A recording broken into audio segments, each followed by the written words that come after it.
Today on Beyond 6 Seconds. I think the biggest use of social media for us is really the educational component and also the component to show people that we're real people and we care about stuff just like them and we enjoy time with our family, and there are things in the world that we're not happy about and we're concerned about and we're with them.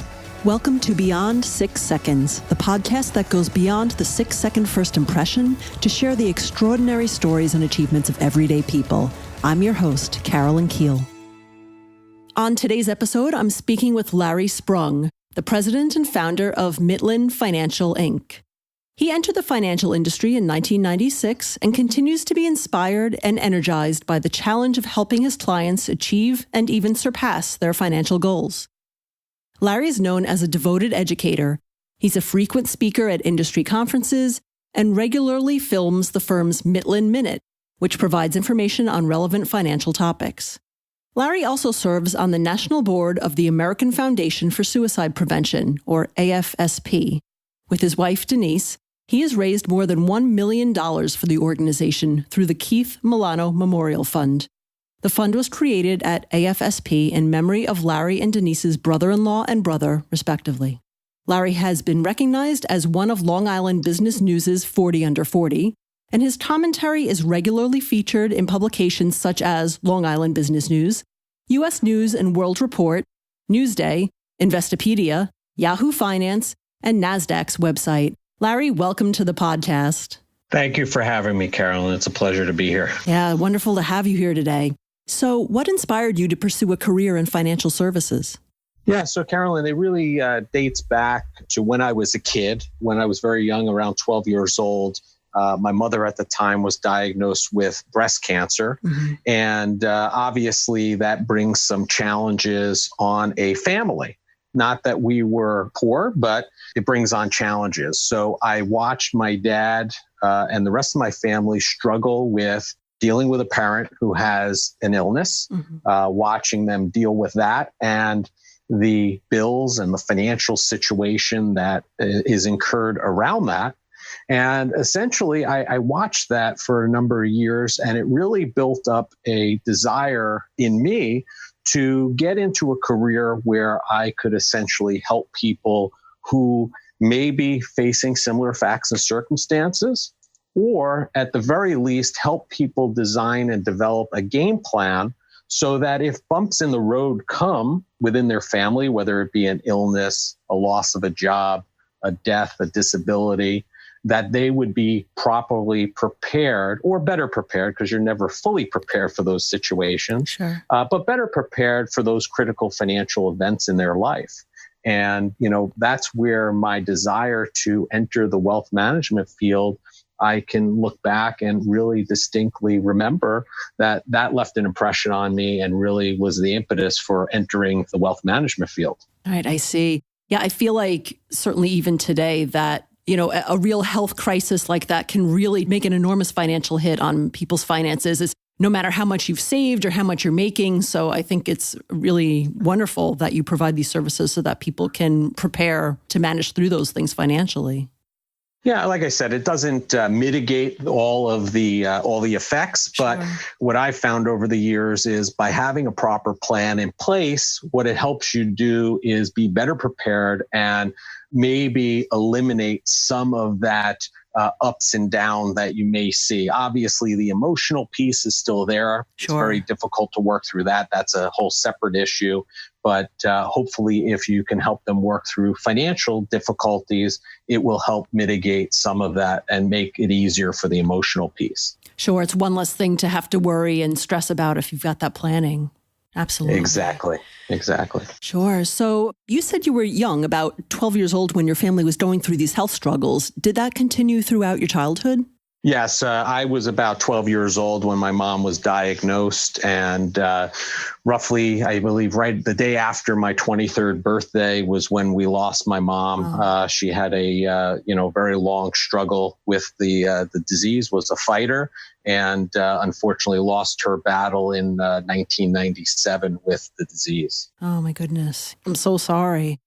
So at that point, you, in your adolescence, decided that you wanted to help people prepare for life events like that. So was that part of your decision to continue your education? Did you get a degree in financial services from there, or how did you proceed from there? Yeah, so when I was in college, I was always mathematically inclined. So I completed my degree. I went to Binghamton University, where I'm still currently involved with the alumni, especially here on Long Island, and got my bachelor's in mathematics.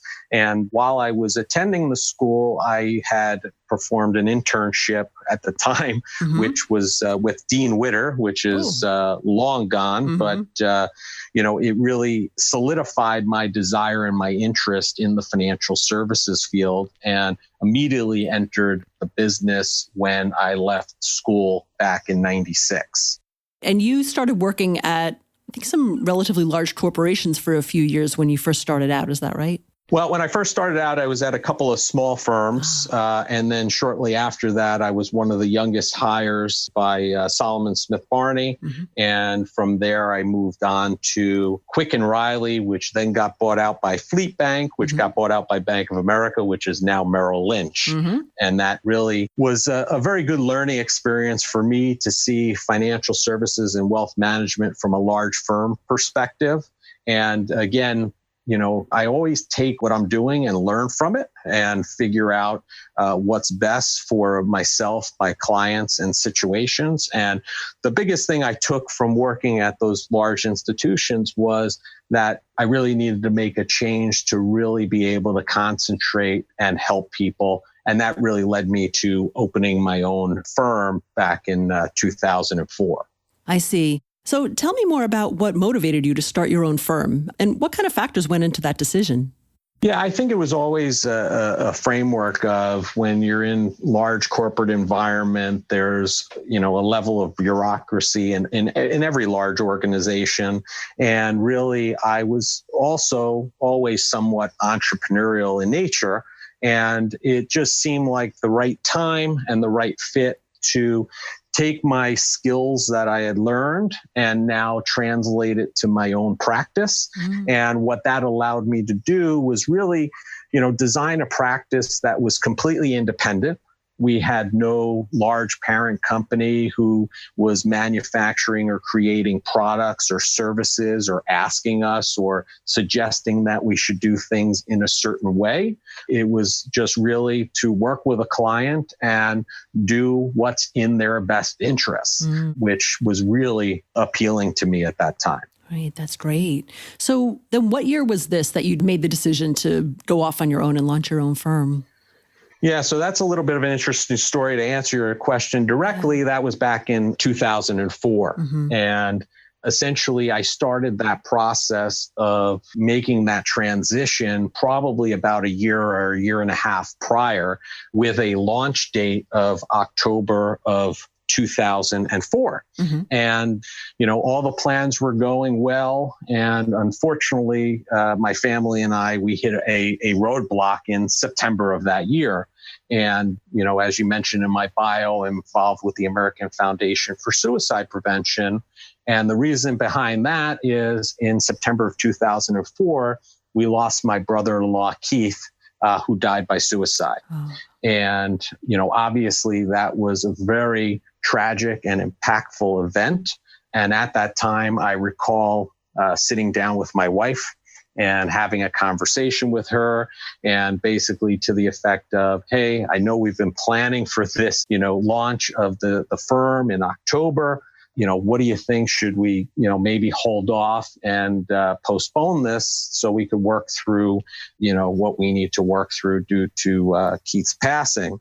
And she looked at me and said, no, we're not going to postpone it. Keith would want you to, move forward with opening the practice. And essentially, that's exactly what I did. We opened in October of 2004.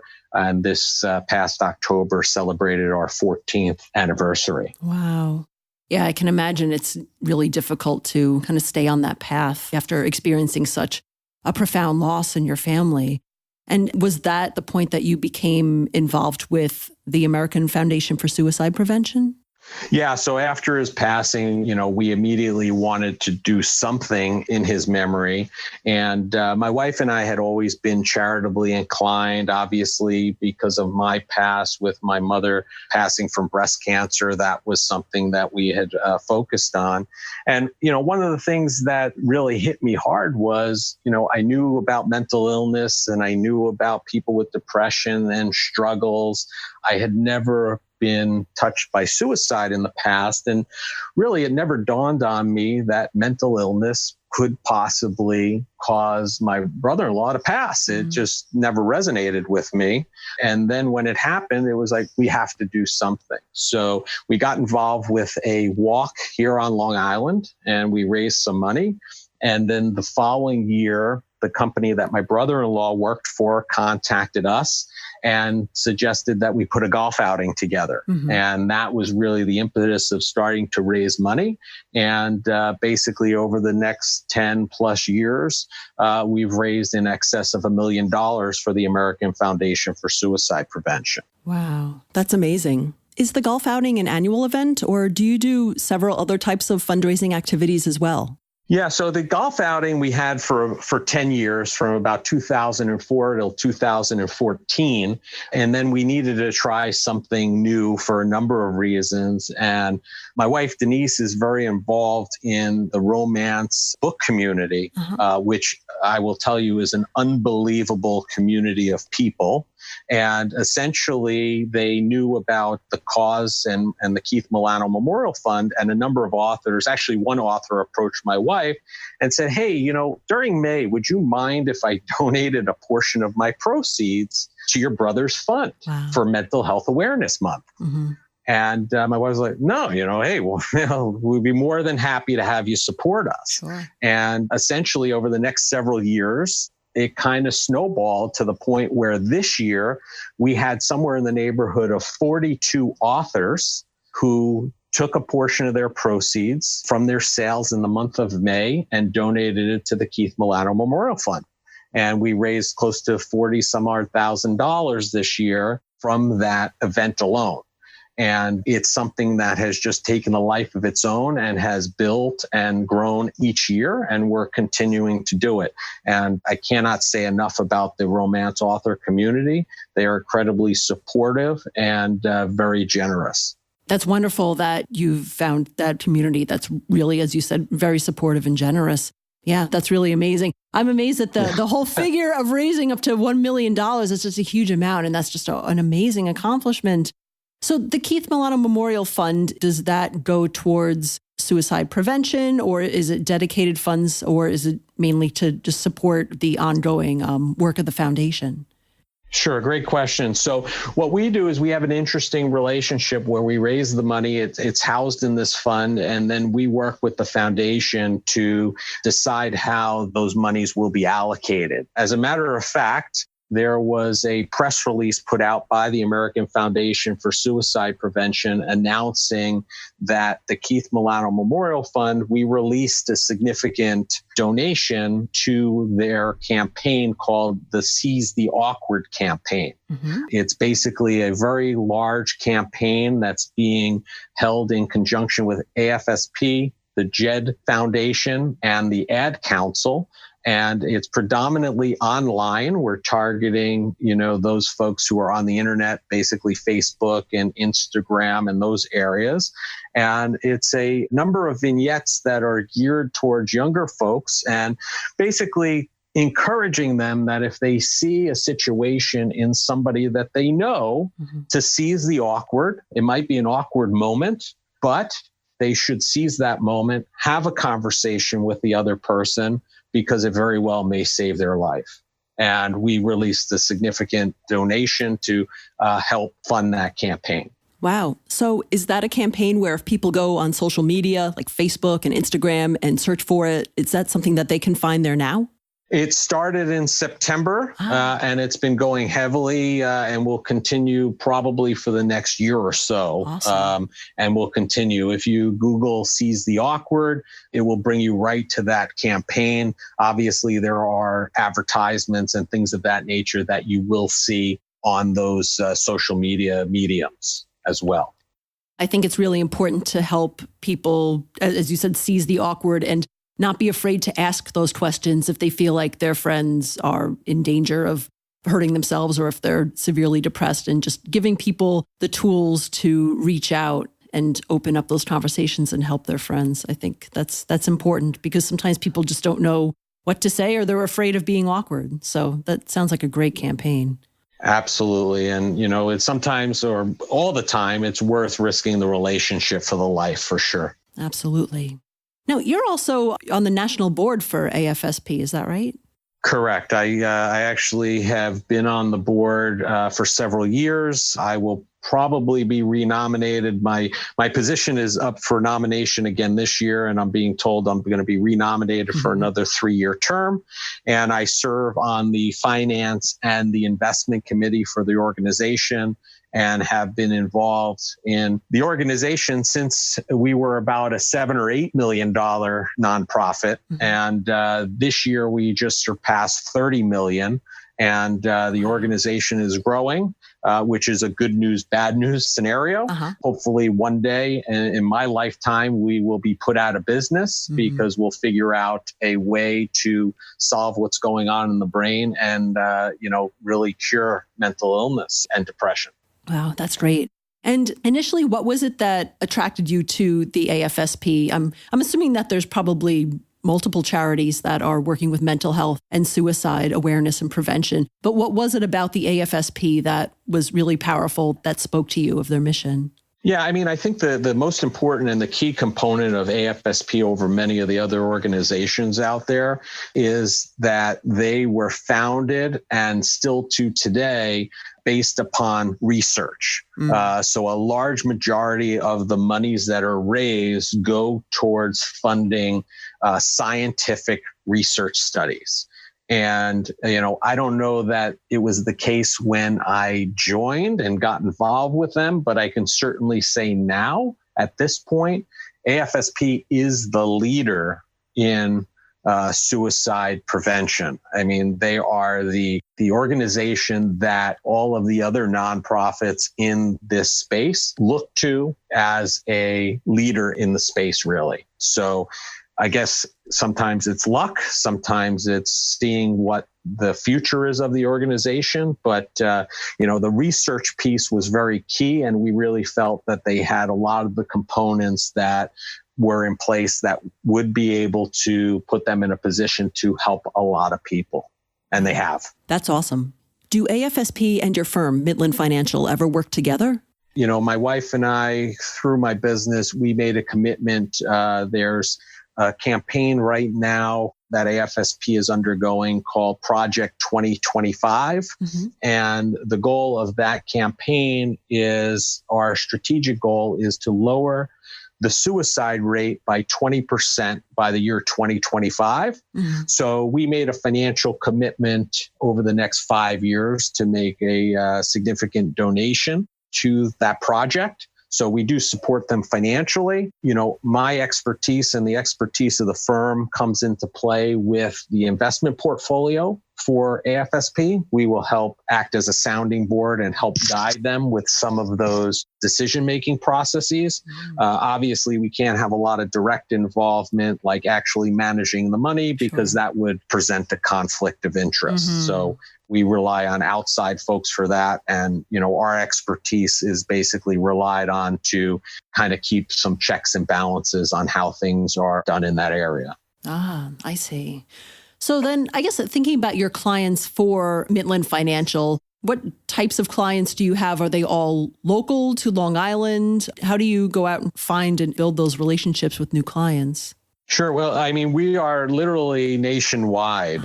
We have clients as far west as Washington State, as far south as Florida, Texas, and as far north as Massachusetts. Wow. So we are, pretty well spread. And I thank that to technology. We're able to have meetings using a lot of technology to keep in touch with those folks that are not in our direct area. But, the majority of our clients really come To us, we don't really do a lot of outward bound traditional marketing. Our biggest source of new clients is referrals from our existing clients, as well as referrals from our strategic centers of influences, property and casualty, insurance folks, attorneys, CPAs, and people who are advising and guiding clients similarly to what we do, just in a different discipline, who want to make sure that their clients are taken care of at the highest level. And that's how we find clients. And social media, honestly, now has become a big driver of referrals and interest in our firm and working with us. Right. Interesting. And we mentioned in your bio that you film a short video series called the Midland Minute. Is that something that is externally facing? And is that something that kind of helps you attract clients or just provide financial education to people online? Yeah, it's all of the above. So what we try to do is, the purpose of the Midland Minute is a couple of fold. One, we try to talk about timely topics that need to be talked about and are educational in nature. Some of those Midland Minutes may be market sensitive videos. So for example, the month of October was a fairly volatile month in the markets. And, even people with the longest time horizon in the world still get nervous. So in order to stay in contact with everybody, it's hard to pick up the phone and call 100 some people in a short period of time. So what we do is we use the video as an opportunity to kind of give them an up-to-date what's going on in the markets, what's our perspective, and what they should be thinking about or doing. And then the last way that we use that video channel, if you will, is to let people know about other things that are going on in the world that we may have an interest in, or we want to let them know that we're involved in. So, for example, the most recent Midland Minute that I filmed was the week after the shooting in Pittsburgh. Yeah, it's early November 2018 right now, so that's on everyone's mind. The interesting thing was I had planned on doing a Midland Minute that Monday because I was notified that a hockey player, a young hockey player, 17 or 18, had died by suicide in Chicago. And I was going to put on my hockey jersey because they asked people to wear their hockey jerseys to work on Monday. I grew up playing hockey. My kids play competitively now. So that was my game plan. And then all of a sudden, we had the shooting on Saturday morning. So what I did was on Monday, I filmed the video. I had the opportunity 2 times to play for the Israeli national team or with the Israeli national team in some fundraisers here in the United States. And essentially, I put on my Israeli hockey jersey and spoke about the young man in Chicago and encouraged people to get assistance and help. And at the same time, I paid tribute to the folks that were lost in Pittsburgh, wearing my Israeli hockey jersey in solidarity with them. And quite frankly, that was actually probably one of the most viewed Midland Minutes I've ever had. So that's really another way that we kind of get information out there. I see. Yeah, really just connecting with what's going on in the world. Wow. People want to know, clients and non-clients and people who are connected with us on social media, they know my expertise. They know the firm's expertise. They know what we do. I think the biggest use of social media for us is really the educational component and also the component to show people that we're real people and we care about stuff just like them and we enjoy time with our family. And there are things in the world that we're not happy about and we're concerned about and we're with them. Yeah, absolutely. It puts the humanity into a business and really helps, establish what you're about and what you care about and how you can specifically help people. Absolutely. Looking forward, what goals would you say you have for your firm itself and for your work with AFSP? Yeah, they're both very important to me, very close to my heart. And honestly, I probably don't put one over the other. They're probably on the same playing field as far as I'm concerned.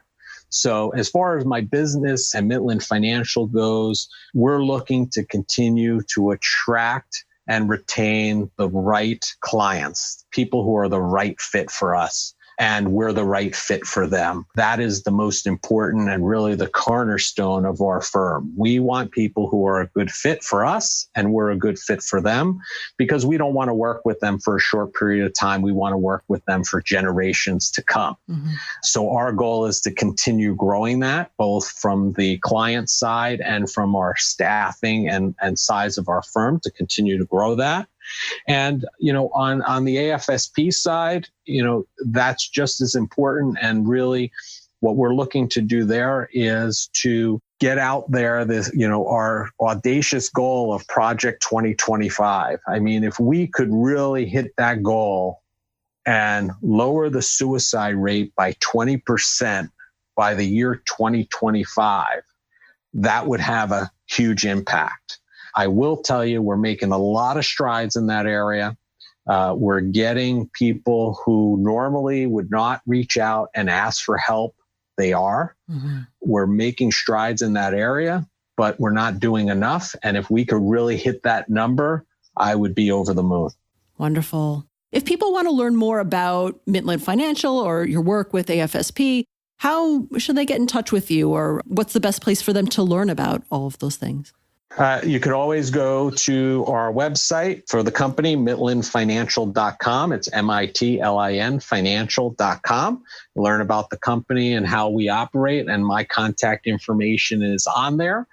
You can fill out a informational form, and it comes right to me. And I'd be more than happy to talk to you if you'd like to talk about what and how we might be able to help you at Mitlin. If you want to learn more about the Keith Milano Memorial Fund, simply visit keithmilano.org, KEITH, Milano.org, just like the cookie. Mm-hmm. And you can read about Keith's story and what we're doing there and the work we're doing there. And there are direct links there to AFSP as well, which is AFSP.org. Those are the three areas that, you'll find all the information that we have talked about today. But I would leave you, let you know this, and all your listeners. Mm-hmm. If there's an issue, a concern, mental health related, if there's an immediate emergency, obviously you want to contact the suicide prevention hotline, the 800 number. But if you're concerned about a family member and it's not imminent and you have some questions, concerns, you need to know how to navigate things, feel free to call me. I've been a resource to many. I know for a fact that there have been situations where I've helped folks to the point where I've saved lives because we were able to point them in the right direction.